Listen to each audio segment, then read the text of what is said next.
Yo mga idol, kamusta? Sports Talk PH nga pala. Ang paliwanag ni Rolando D. Pag-usapan natin yan mga idol. Ngunit bago ang lahat ay huwag kakalimutang mag-subscribe at i-click ang notification bell button for more sports talk. So kahapon nga po ay muling nagtrending si Eman Bacosa at ang aktres na si Jillian Ward. Pero sa pagkakataon na ito ay tila malungkot na balita para sa ating pambato ang naging dahilan ng pagtrending nila. Ito po ay dahil saktong kaarawan kahapon ng ka-love team ni Jillian na si Rahil at sinurpresa pa ito ng birthday cake ni Jillian. Pero ang agaw eksena sa lahat ay dahil nag-post si Bacosa ng emosyonal na mensahe kung saan sinabi nitong I can fight 100 men who wants you, but I can fight a guy who you want. Dahil dito ay tila inisip agad ng mga fans na mukhang may pinagdadaanan si Bacosa sa buhay pag-ibig niya.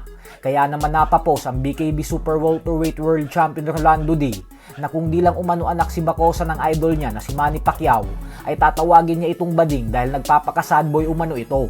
Agad namang kumalat ang naging pahayag ng kampyon, kung saan halo-halo ang naging reaksyon ng mga fans nang dahil sa may mga natawa at may mga bumatikos rin. Ilang minuto lamang ang makalipas ay agad rin binura ni Rolando D ang kanyang naging banat kay Bacosa at pinalitan niya ito ng paliwanag. Ayon kay Rolando ay katuwaan at biro lang naman umano yung sinabi niya. Gagawa na lang daw siya ng fake account para doon niya i-post yung mga gusto niyang sabihin. Kasi konting post niya lang daw ay kumakalat na agad. Dagdag pa ng kampyon na hiling niya daw ang magandang buhay para kay Bacosa, maging sa boxing career nito at buhay pag-ibig.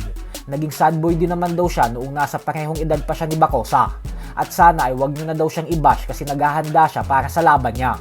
Para po sa mga hindi nakakaalam ay nakatakdang depensahan ni Rolando D ang kanyang world title belt sa kauna-unahang pagkakataon sa May 16 kontra sa former boxing 2 division champion Paulie Malignaggi. Madaming Pinoy fans ang hinihiling na sana ay man-knockout ni Rolando si Malignaggi.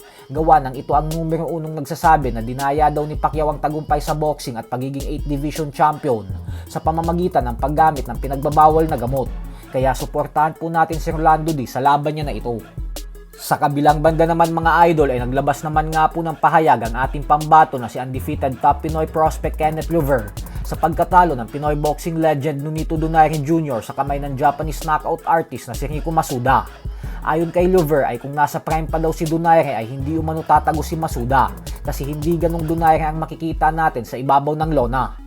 Hindi umano uubra ang galawan ng Hapon, lalo pat limitado lang daw ang galaw ni Masuda. At sa bandang huli ay sinabi ni Louver na kita-kits soon Masuda. Sa madaling salita po ay gusto ni Louver labanan si Masuda para ipagiganti si Donaire. Bagay na ikinasabik naman ng mga fight fans dahil para sa kanila ay match na match daw ang dalawa. Dahil parehong mga bata pa ang mga ito.